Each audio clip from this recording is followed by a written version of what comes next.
Today's stitch is the Armenian edge stitch. I got this printed stitch pattern from the RSN Stitch Bank, and I'm going to use it first.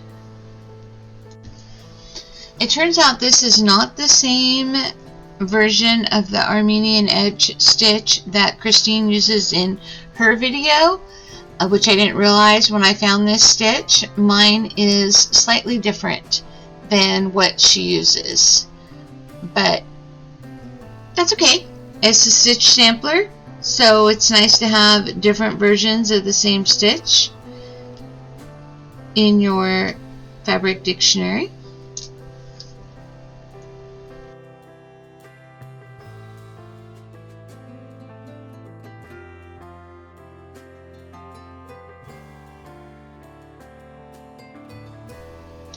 So the directions say to come from the bottom up through the edge, keep your thread in front of your needle, and take your tail and wrap it counterclockwise around the needle. It's a bit of a struggle in the beginning for me to figure that out, and I'm hoping that eventually there will be some sort of a rhythm to it, which eventually there is. But in the meantime, trying to figure out how to pull it through and get the size loop that I want was a bit of a challenge.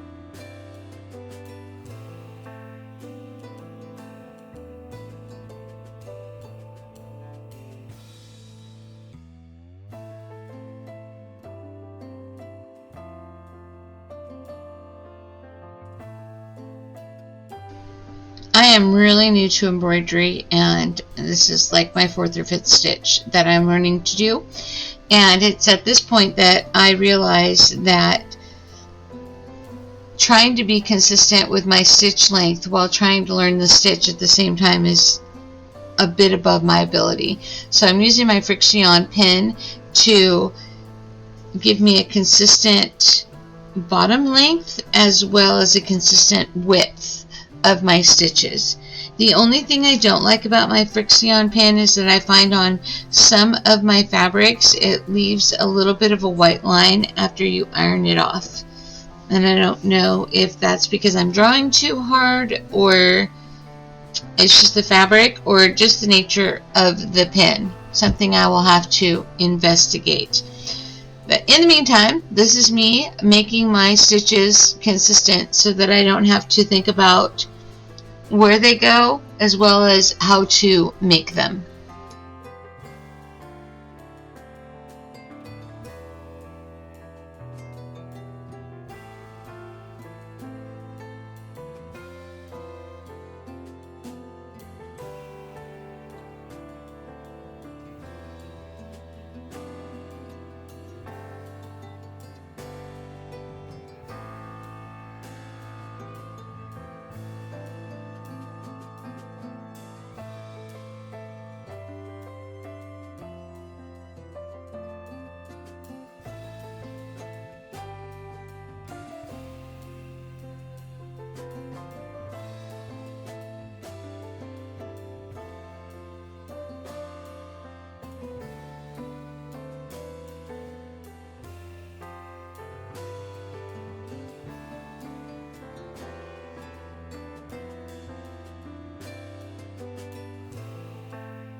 I had to stop and add on these lines. I kind of missed one right there. We'll see how this goes. Rethread my needle.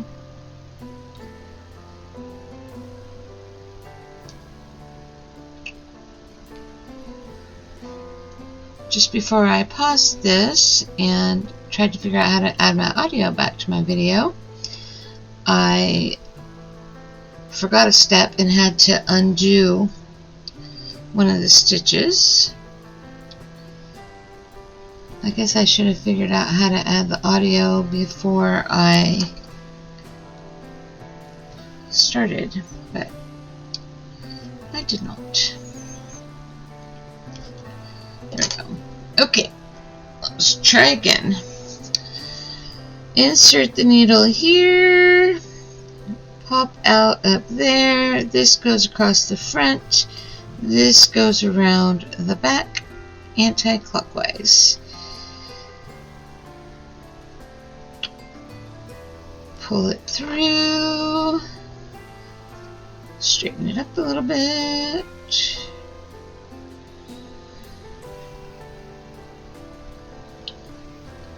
How do you get your loops? Too tight. There we go, that's better.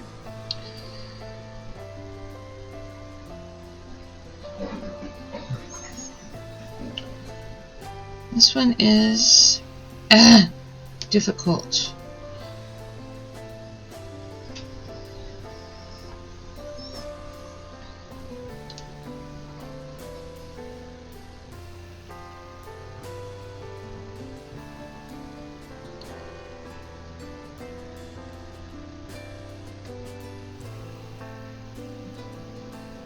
Big loop. Not in the right spot. It's better, I think. Up and out. Around. Done that a couple of times. I don't know how to get it to pull without tightening up my knot before I want it to. Now I need to figure out how to make my knot a loop the size I want it to be. Oops.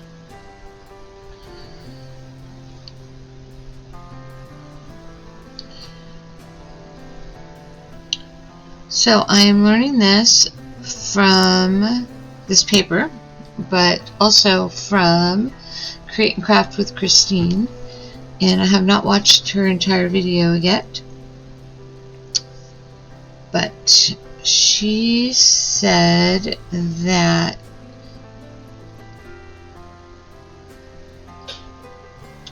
well, I messed that up.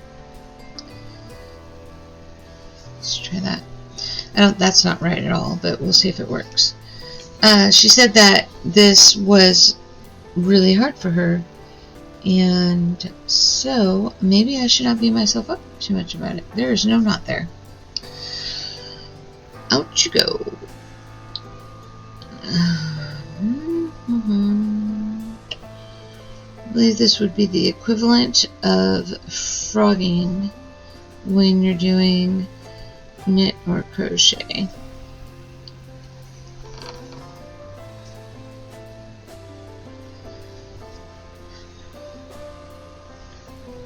My plan is to go all the way around the edge of this, but I guess if it gets to be too difficult, then maybe I won't. Maybe I will not go all the way around the edge. Okay, in the front, around the back. My tail is fiddly, and that does not help me, because it does that where it grabs a hold and ties the knot too soon. There we go. Okay, I think there's a rhythm in here someplace. I will eventually find it, I hope. It's better. Fix my tail.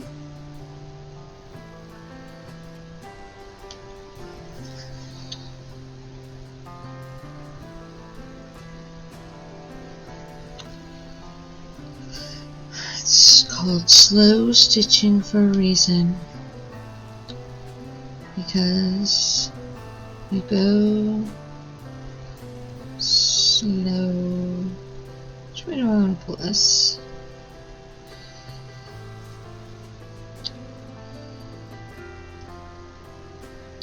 It's my tail that is giving me the most grief here. Here we go. Figure out how to get my tail through first. You're a little too big. Not fabulous. I'm gonna pause and watch some more of her video and then come back. Well, her and I are not doing it the same at all. She has hers this way, and she is going this way. She's on the other end, obviously, because her fabric was that she started on the bottom and I did not. I started on the top. She pulls it through like this. My thread is spinning, so I don't see how that's going to help. She made a figure 8. I have a double figure 8.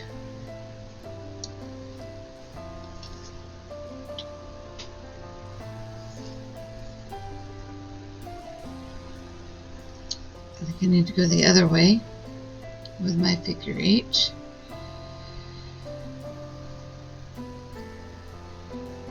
Like this. And then I think she went under like that and pulled it through.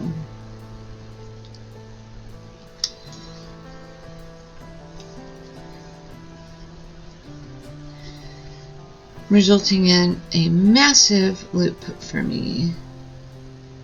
Just not what I want. Wow.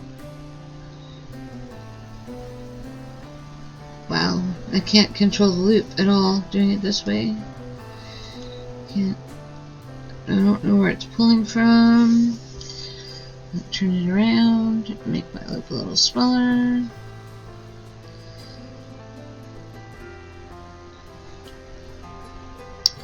Okay, I don't like that at all.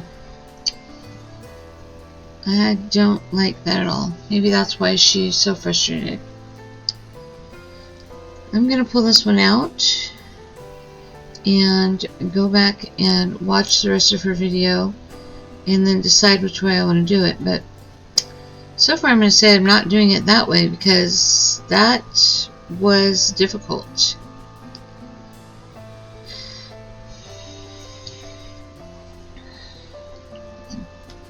Really difficult.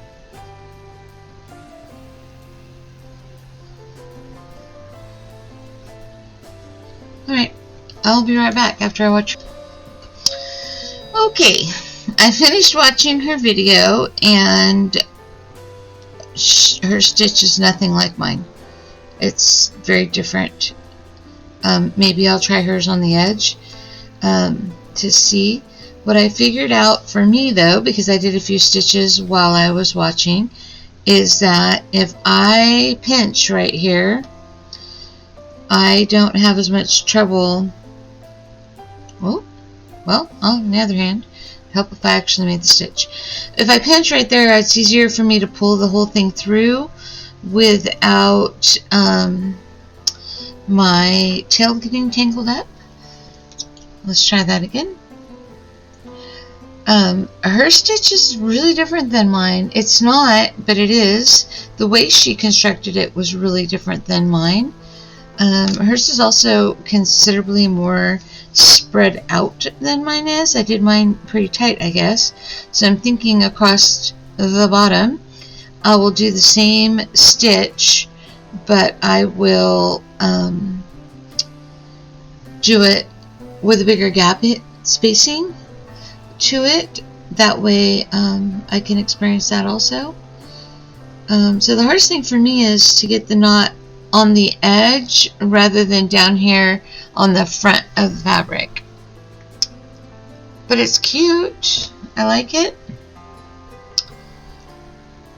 So again, what I figured out is that if I pinch everything right here, I can stop it from tightening up too soon.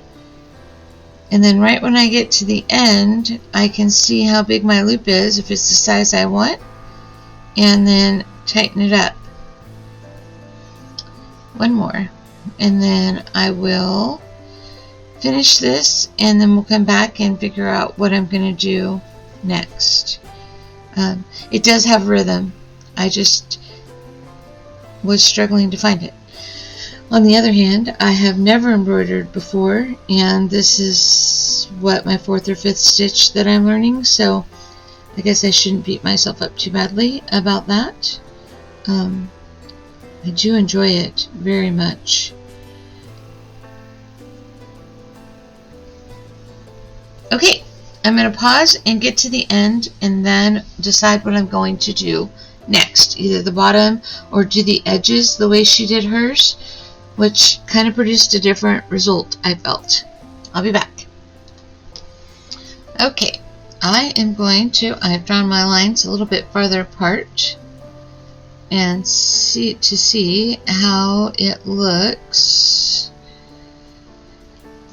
wider.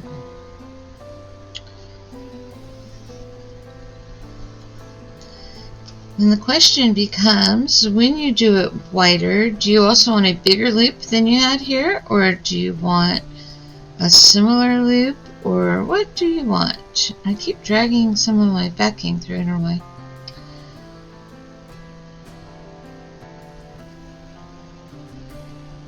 I think we're going to go with a bigger loop to match the size, the distance of the stitch. I think it'll look better with a bigger loop. I am still at this point doing it the way that I just learned from the paper, not from Christine's video, because again, she did it completely different than this paper.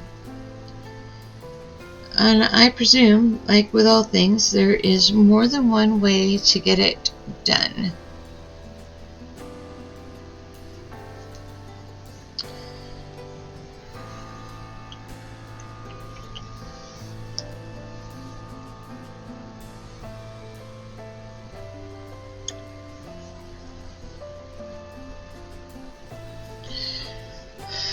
Pretty nice. I'm going to finish this edge and I will be right back. Okay, I'm trying it the way Christine did. I did the first one while watching her. She just goes right here on the edge. It will not have this leg because hers is right on the edge. She pulls it until it's almost there. She makes the figure 8 like that.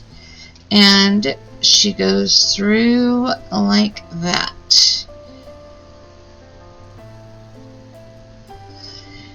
And then you have to kind of make your loop the size you want it to be and pull the knot.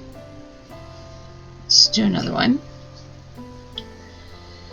So right through the edge right here, a figure 8 to this direction.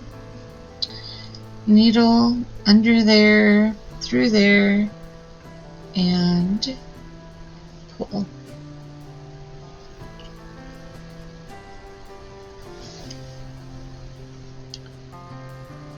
Through here, figure 8 going this way, which doesn't want to do. There we go. Under and through.